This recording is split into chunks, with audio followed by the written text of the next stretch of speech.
Huli na naman yung kaibigan natin, oh. Ayan, live na live po tayo ngayon.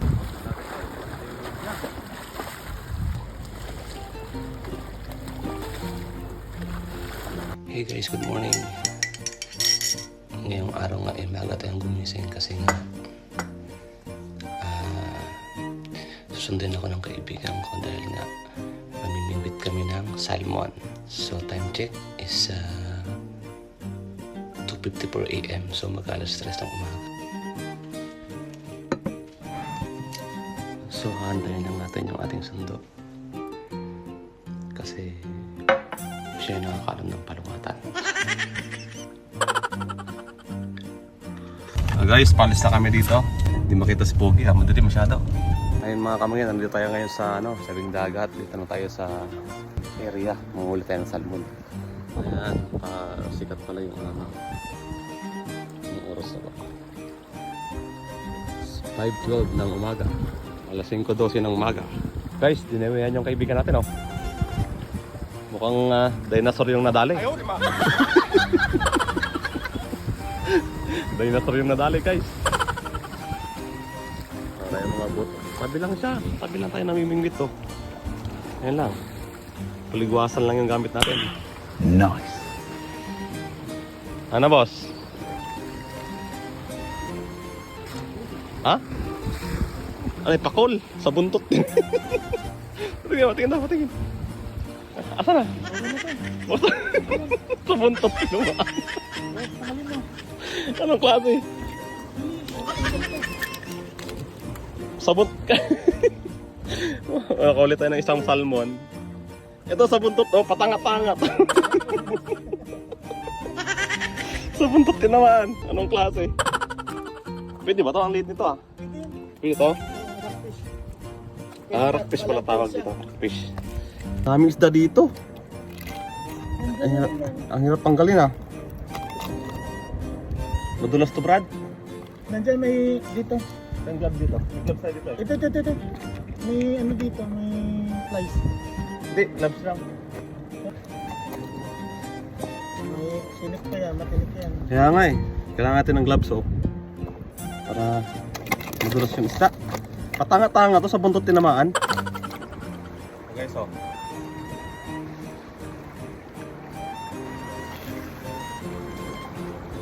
Hello mga kamangyan, dahil nga sa salmon season ngayon, syempre, hindi natin palalampasin ang pagkakataon. At dahil nga sa first time ko itong gagawin, napaka-exciting nito para sa akin. Sa mga hindi nakakilala, ako'y lumaki sa probinsya na ang naging hanap buhay dati ay pangingisda. Kaya nga kapag nakakapunta ako ng mga tabing dagat dito, ang feeling ko, nakauwi ako ng Mindoro. Mukha lang akong artista. Walang kakontra. Pero sa totoong buhay, ako'y proud na magsasaka at isang mangingisda. Nice. Kaya kung ikaw ay nasa province ng British Columbia, na nasa Victoria, abay pumarini ka na habang salmon season pa. Dito sa Issook Regional Park na pala kami pumunta. Siyempre, mas maaga, mas maganda. Parang ikaw lang, mas maganda pa sa umaga. Rar. Yun nga lang, ikaw ay maglalakad papasok sa looban. Dahil nga sa hindi nila inaalaw yung mga sasakyan. Advice ko lang na huwag kayong magsasama ng bata pag pumunta kayo dito. Dahil nga sa medyo may katarikan yung bundok na akitin nyo. Isa pang tip na magsama kayo ng gwapo dahil tiyak na ma-attract ang mga salmon sa inyo. Tingnan nyo, pati inakay na huli ko. Ayaw, inakay na huli ko, ah. Anak na to pa. Oh, guys, oh, yung nahuli ko, mga inakay. Malaki pa yung pamain, eh. Alang yan. Ito yung anak yung nadali ko, hindi ko nadali yung nanay. Ayaw, di ba?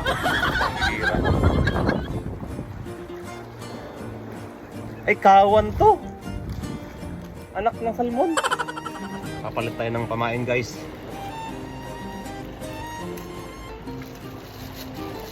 Palitan natin ito. Yan. Pink. Para bisugo. Ayaw kumain, eh. Baka gusto niya ng bisugo. Baka ito lang kailangan nila, yung medyo mapink-pink, eh. Ang paswerte. Wish me luck. Nice. Dito sa Canada, importante na meron kang lisensya kapag magpipishing ka. Hindi yung puro lakas ng loob lang ang iyong dala. May mga polis na nagra-random checking. Alam mo na, baka maswertihan ka. Hindi mo pwedeng idahilan na hindi mo alam. Dahil gaya nga ng sinabi ko, ignorance in the law excuses no one. Nice. Uy, English yun, ha?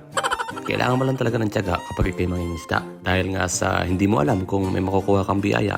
Dahil katulad nga sa kasabihan na kapag may tiyaga, may pagsubok. Nilaga pala. Kapag may tiyaga, may nilaga. Wow. Kaya't walang kakain hanggat walang nahuhuling isda. Mabuti na lang at may sardina sa kontala. Isang pagpupugay at saludo sa lahat ng mangingisda sa buong mundo. Salamat sa inyong sakripisyo. Mabuhay kayo hanggat gusto nyo.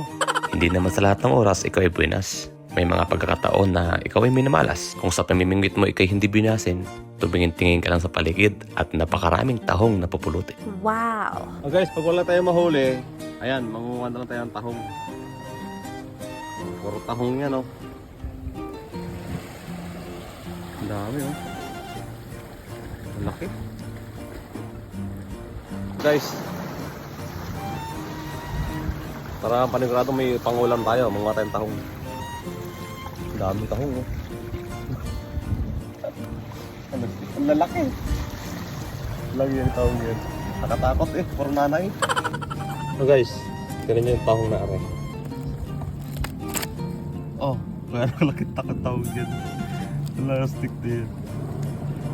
Pag gusto mo mag-bake, ganito kalaki tahong. Halos ano yun, isang tangkal.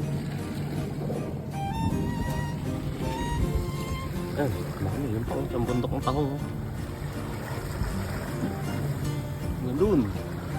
Tunay ngang napakasagana ng Canada pagdating sa likas na yaman. Kasi nga naman ito'y protektado ng kanilang pamahalaan. Dahil kung ikay abusado sa sariling bansa mo, ay paniguradong titino ka pagdating mo dito.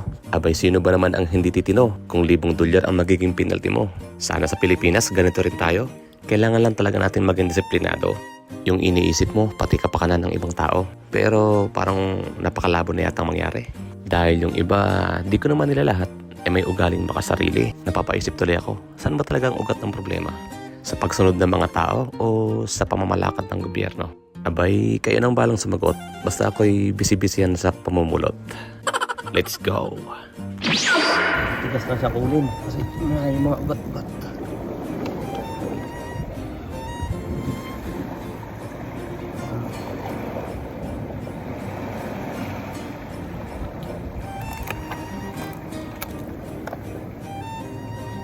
Gusto malaking tahong guys, oh. Malaking tahong yan, oh. Kailangan naman inahin. Ito na yung kasarapan.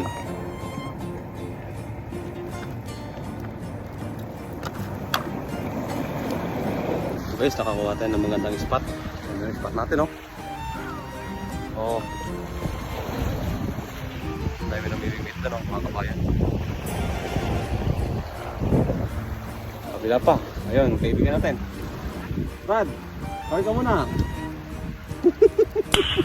Nice. Nakadalawa na yan. Aba, nakatatlo pala sa buntot niyong dahil lang isa. Kaya alam mo uli ng salmon pag wala kang bangka. Ayan, ang mga buto. Puti. Tapos ito.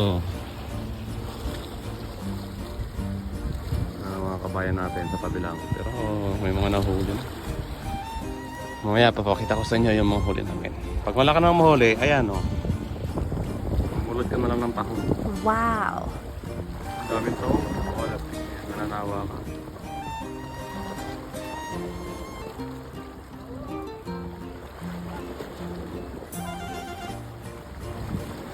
May huli sa kabayan. Huli.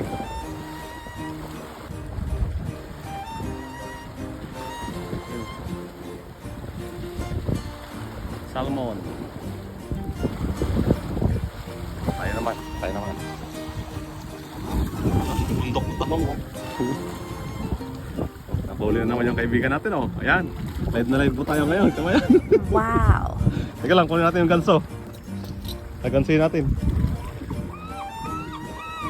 Oh, matarik to. Dandaan tayo, hudulas. Mukhang malaki na dali ni ano.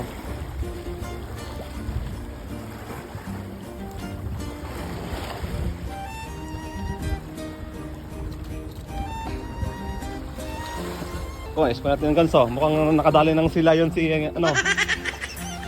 Silayon pala na huli, ano. Ayan, thank you. Brad, dali mo dito ha. Ano? Tanggal. Anong klase? Naputol. Nabingot. Napuntas. Sayang.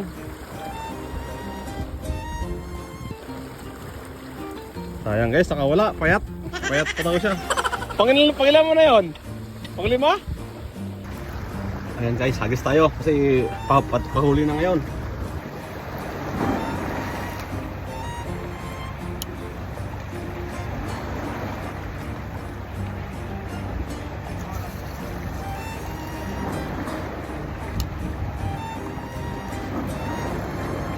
Itong mga bangka lang nito nakakaasar.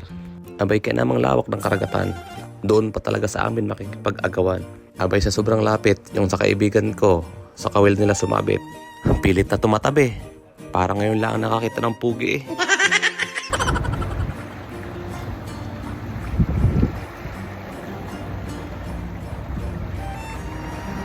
Ano ba? Ipusin natin yung isda. Ha? Ipusin natin yung isda. Sayang yung mga alpas-alpas mo eh, no? Dalawa na nakalala. Mga bingot. Yung mga bingot na yun. Kung may bingot sa iyo yun. Ayaw, di ba? One more chance. One more time.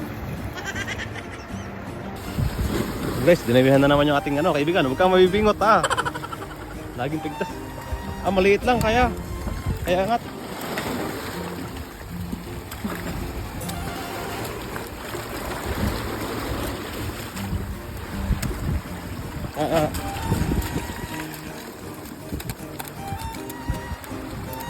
Ayan, cute size. Yan ang kasarapan ng laki ng salmon. Sorry. Ito bro. Pink. Sarap yan, pink salmon. Ito yung sarap sinigang oh. Okay na, uwi na kami. Maubos na namin yung isda dito. Wala na kaming balikan. So lahat to naganso ko eh. Wow. Ay, so salmon oh. Oh, malaki. Siguro mga 10 kilo to isa. Nice. Lampas 10 siguro to. Okay, ito. Pink salmon oh. Kaya lang ako. Is the moment of truth. Timbangin natin. Kung ilang kilo siya. Okay.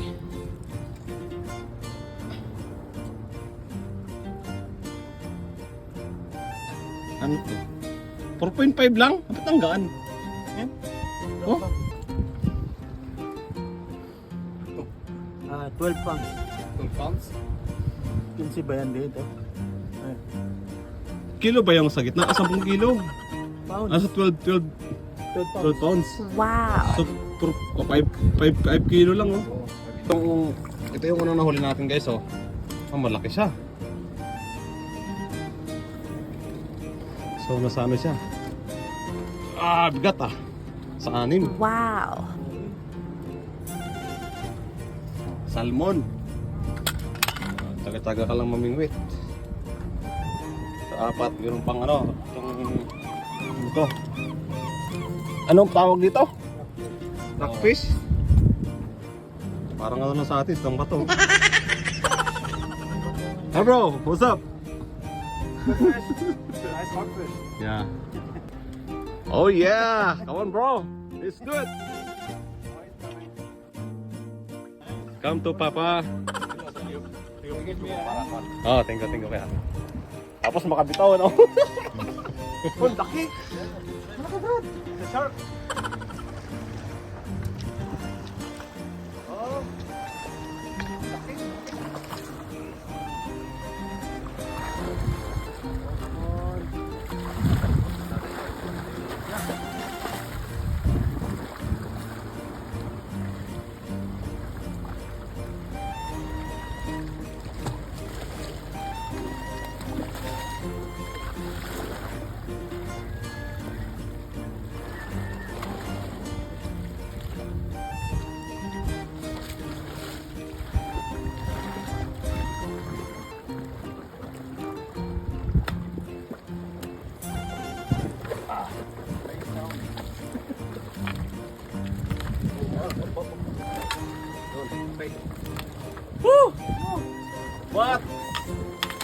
Laki! Nalo guys, laki ng huli nyo. Wow. Nice man. Saan yung ano mo, Brad? Oh, it's a female, bro. It's a female. You need to put it back. It's a female, man. It's not allowed. I take everything. I don't care. Guys, laki oh. Wow! Panalo. Wow.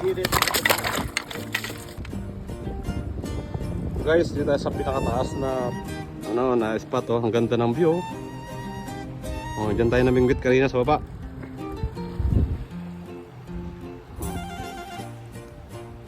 Nakikita nyo, ang daming isda doon oh. Ilalim. Kawan. Kaya yung mga malaking isda nandiyan lang din sa tabi-tabi. Wow. Di ba? Yan, uwi na tayo. Ngayon ang problema ngayon, pauwi kasi paakyat. Ay, yung kaibigan natin oh. So, yung challenge natin guys oh. Paakyat yung bundok.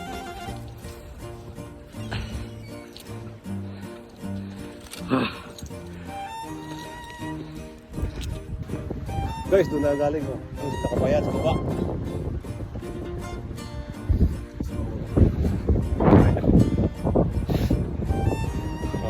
Bakit na? Mayroon pag may marami kang nahuli. Magbibitid ka, bigat. So may dala tayong isda at saka tahong. So okay, saan tarik itong akit natin? Ano boss, kaya pa?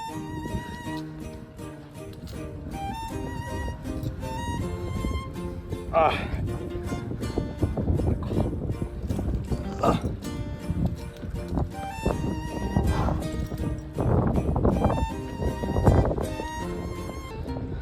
Hindi ka pwede palasing-lasing dito oh. Pag palasing-lasing ka dyan, naku po, delikado. Ganda ng view oh. Yan mo, bangin agad oh, ibagsakan mo, nga dun. So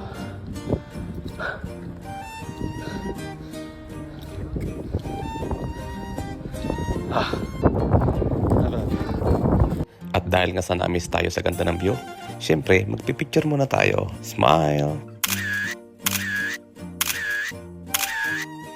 Mayroong dalawang magkaibigan nagtagpo sa daan. Si Bulag at si Duling, at sila'y nag-asaran. Sabi ni Duling kay Bulag, pre, anong bulagwit mo pre? At ang sagot naman ni Bulag kay Duling, ito pre, hindi mo ba nakikita? Duling hoy pre. So guys, ito yung ating nilalakaran kanina oh. Kanina mga alas 3. Grabe yung dilim dito. Ngayon alas 9 na ng maga. Ayan. Imaginin mo walang ilaw. Sobrang dilim. Ito na lang, hindi uso ang aswang dito. Walang tik-tik. Yan yung aming nalakaran. Hindi kasi pasok yung sasakyan dito. Kaya notice ako din maglakad. Salamat sa panonood mga kamangyan. Pusuan mo naman.